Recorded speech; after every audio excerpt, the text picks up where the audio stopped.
E aí galera, tudo bem? Eu sou Renato Diniz e na aula de hoje o que a gente vai abordar é o tema de gestão de voluntariado.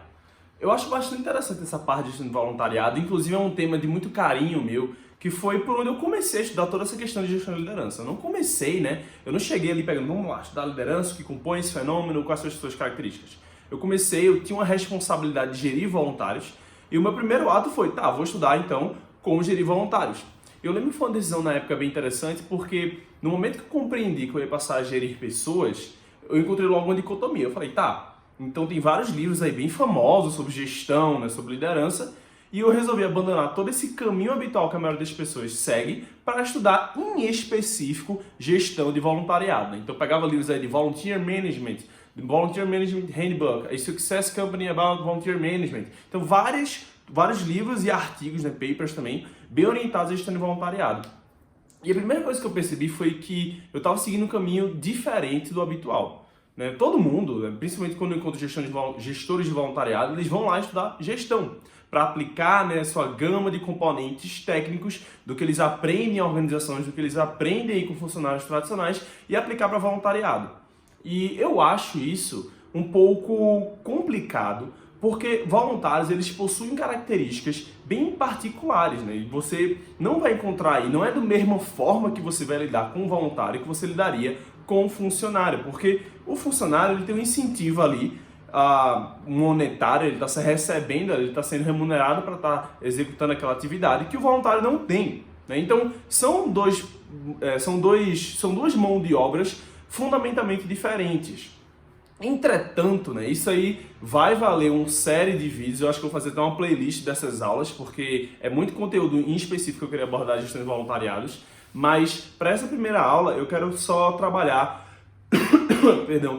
um ponto em específico, um ponto comum, que é das semelhanças de um voluntário e um funcionário. Pô, Renato, você acabou de falar que voluntariado e funcionário eram duas coisas que eram intrinsecamente diferentes, fundamentalmente diferentes, e que um ponto importante de todo gestor de voluntariado era se aprofundar em conteúdos específicos para gestão de voluntariado.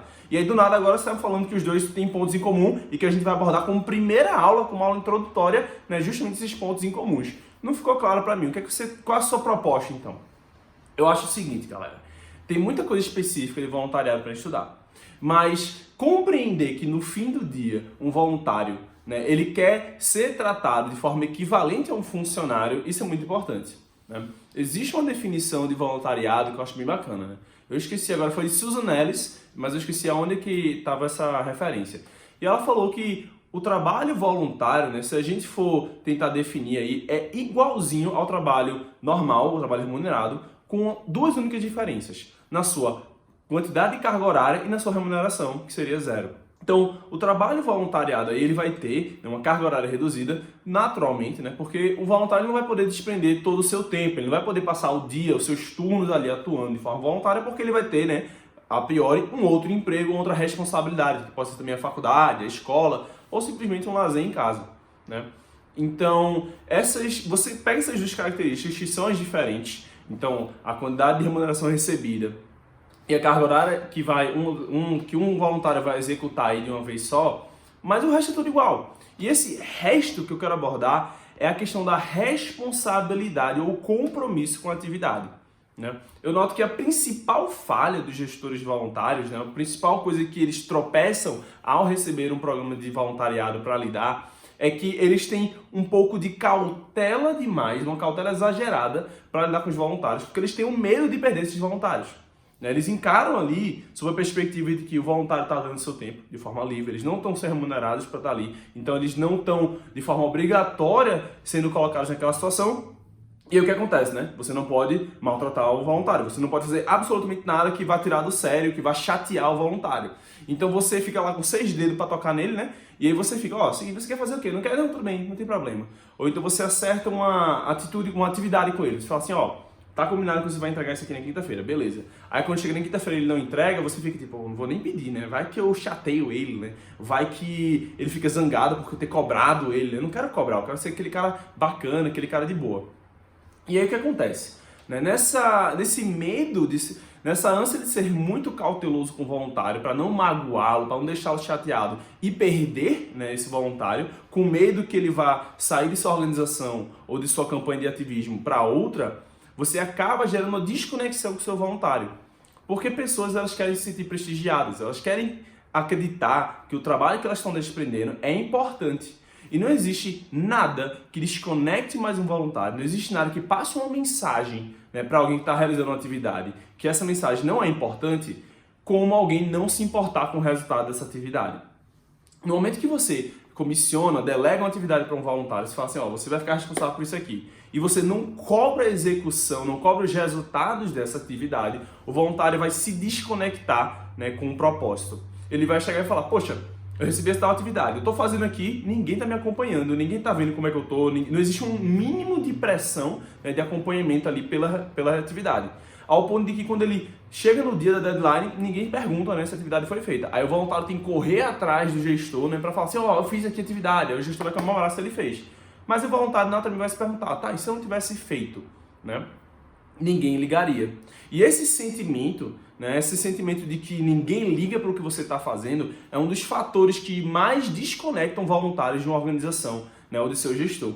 E isso, então, galera, gera um profundo, né, desengajamento aí do voluntário com a organização ou campanha respectiva. Eu vou tocar nesse ponto porque eu gosto de dar uma perspectiva também com bastante exemplo sobre isso, porque é uma coisa que é tão elementar, né, é tão fundamental e muitas vezes passa desapercebido por muita gente, essa questão de você cobrar, né, o comprometimento dos seus voluntários com algumas atividades que foram delegadas ou qualquer outro tipo de compromisso, né, que seja recorrente. Então uma coisa que rola muito é encontros. Então vai ter as reuniões entre os programas, nos programas de voluntariado vão ter as reuniões que podem ser quinzenais ou semanais. E o que é que rola muito, né? Você fala lá no grupo de WhatsApp dos seus voluntários, né? Galera, vai ter a reunião dia 7 ali, vamos embora. E aí não existe uma cobrança, né, até o dia 7 desses voluntários. Você não vai chegar para eles normalmente, né? O gestor de voluntários ele não fica falando com os voluntários no caminho. Olha, vai ter reunião dia 7, beleza, vamos lá e tal. Não existe esse acompanhamento, né? Então chega no dia, falta metade da galera. E o que acontece, né? Já faltou metade da galera, o gestor de voluntário ele toma muito cuidado para entrar em contato depois com esses voluntários que faltaram, né? Com medo de que vá irritar, com medo que vai chatear, que vai ficar pegando no pé.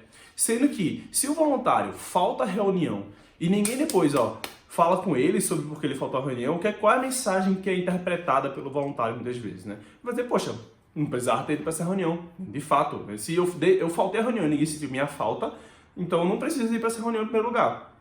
E aí então o engajamento dele começa a ser minado e provavelmente ele vai faltar às reuniões consecutivas, né? Porque o recado que foi passado para ele que a presença dele nessa reunião não era importante em primeiro lugar.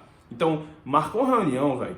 No momento que você percebe que um voluntário não vai poder ir, já entra em contato com ele, tenta descobrir, faltou, fala no dia seguinte, ou então no minuto seguinte, cara, eu tava aqui na reunião, não consegui te ver lá, o que aconteceu? Rolou algum problema? Por que não pôde ir? Né? E fazer esse acompanhamento mais de perto, essa cobrança, né? Deixar claro que, poxa, se você se comprometeu, né, em participar da organização e se comprometeu a estar dentro das atividades da organização, ir para essas reuniões é importante e você não deve faltar, né? Não pode faltar. Né? A forma também como você vai falar tem que ter muito cuidado, você não vai também agir de forma muito bruta, né? Uma forma que também vai gerar algum tipo de desconexão.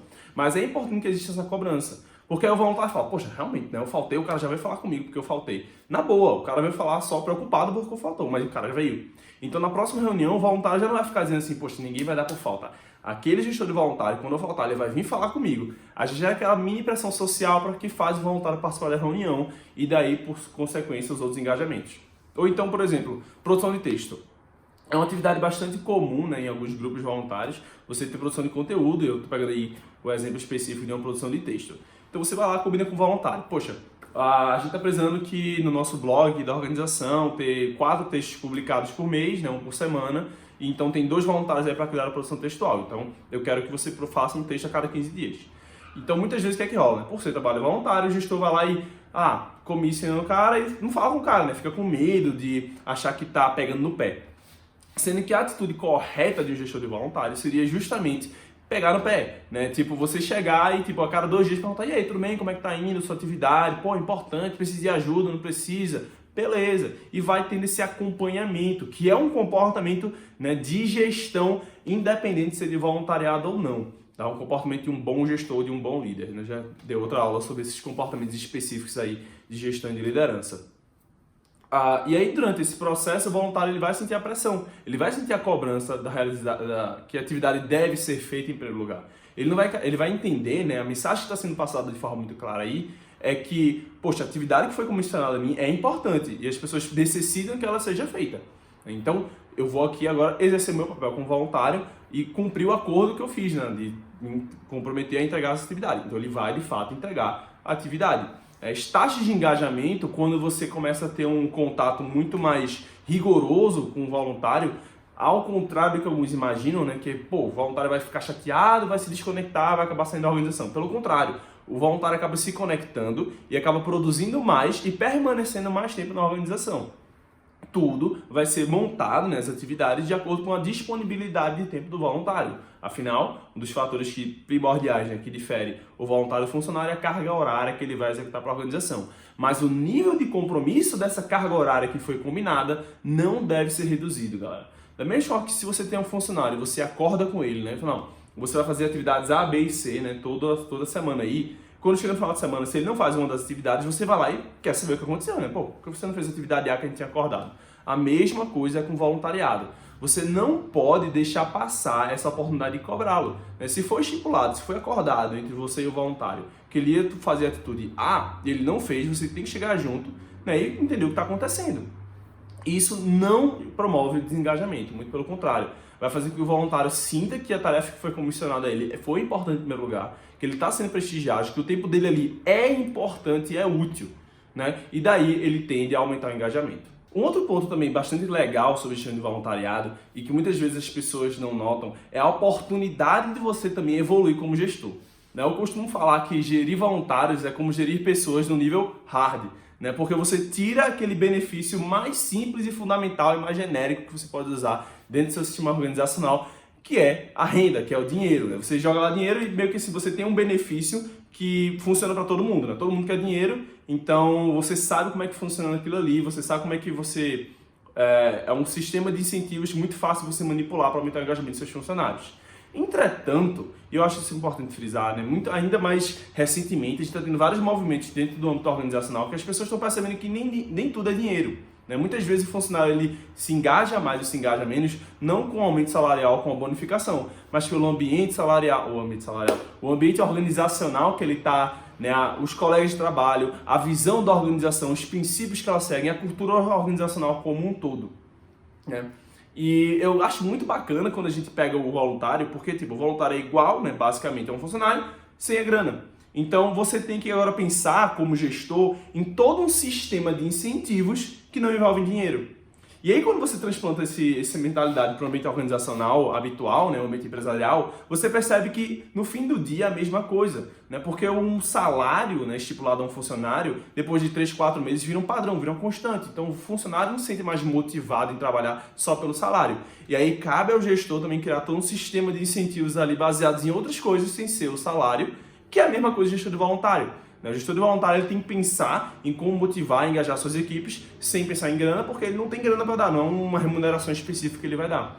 Então eu acho muito bacana isso, porque quando você se coloca numa posição de gerir voluntários, você está já diretamente treinando suas capacidades de gestão num nível muito elevado, que é o que você vai precisar para se tornar um ótimo gestor gerente em qualquer empresa, em qualquer organização. Inevitavelmente, né, o gestor gerente ele vai ter que, se ele quiser se tornar de fato um bom gestor gerente, ele vai ter que se direcionar aí para compreender melhor como é que funcionam os sistemas de incentivos aí de funcionários que não envolvam grana. Né? Como você cria times altamente eficientes, sem ser necessariamente colocar um bônus, né, um bônus financeiro aí para um resultado.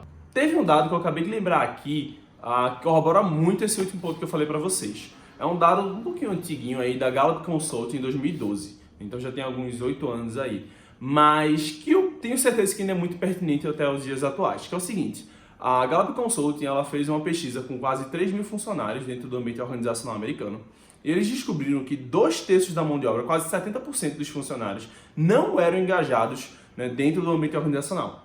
Isso significa que somente 1/3 dos funcionários, né, cada 10 funcionários que você tinha ali, só 3 é que de fato eram comprometidos e engajados com o seu trabalho. Eles estavam excedendo as expectativas, eles estavam de fato trabalhando mais do que era o cobrado sobre eles. Isso é um pouco assustador, porque quando a gente olha para o ambiente organizacional, imagina, você está lá no seu escritório, né? Você abre lá, tem 10 funcionários. Como é que você avalia o quão engajados estão esses funcionários?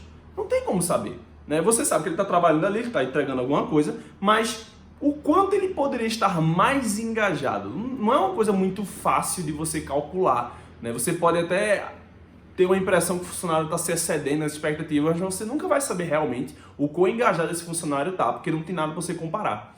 Já quando você vai para o engajamento voluntário, o engajamento muitas vezes se torna booleano, né? Ou é sim ou é não. Ou o voluntário está engajado com a causa, ou o voluntário simplesmente larga, sai da organização, não faz nada. Ele não precisa estar ali.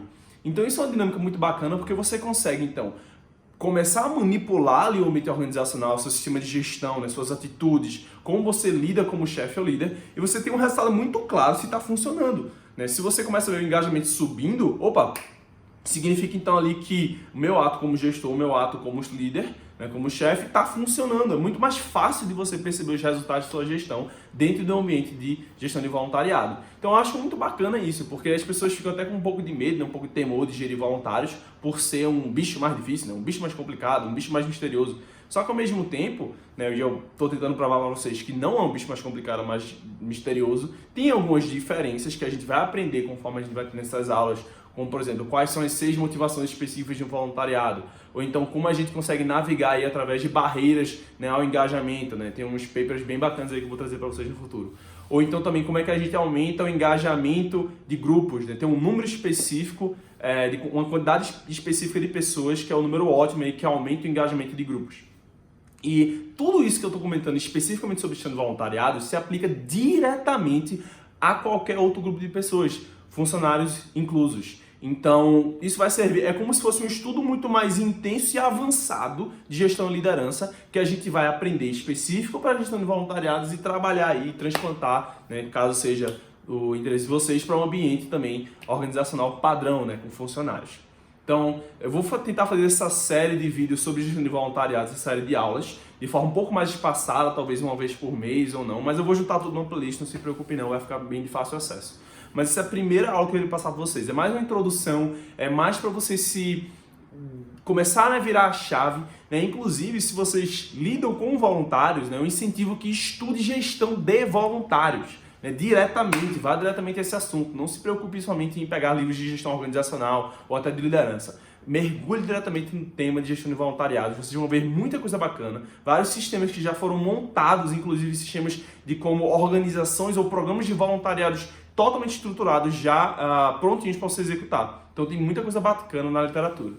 Então, para terminar essa aula de hoje, eu acho que era mais essa ideia principal de que voluntários e funcionários, no fim do dia, são pessoas, né? Esse é o grande insight da aula hoje, né? Todo mundo pessoa, parece até óbvio isso, mas que muitas vezes passa desapercebido por a gente, né? Passa desapercebido e por mais que seja um insight tão simples e óbvio, mas ele traz grandes consequências devastantes aí, tanto em relação aos princípios que a gente pode atuar de forma conjunta, né? Então, da mesma forma que um voluntário quer ser prestigiado, um funcionário também quer ser prestigiado pelo seu trabalho, ele também quer ser cobrado, ele também quer sentir uma pressão aí, uma cobrança, uma expectativa sobre suas atividades. E também, né, que por não ter esse incentivo monetário ao trabalho, a gente precisa usar todo um inventário diferente de motivações e de incentivos para fazer com que o voluntário se sinta e mantenha o interesse pela atividade performada dentro da organização. Então, pela aula de hoje é isso. Eu queria muito que você deixasse aí, se gostou, se interessou, o seu like aí no vídeo e compartilhar aí com seu amigo que trabalha na organização voluntária ou na empresa júnior ou num movimento social, não interessa, eu acho que vai ser bem bacana aí, talvez seja o interesse dele. Então, deixa o like no vídeo, dá aquela compartilhada nos grupos que você possa achar que tem interesse e é isso. Valeu, falou!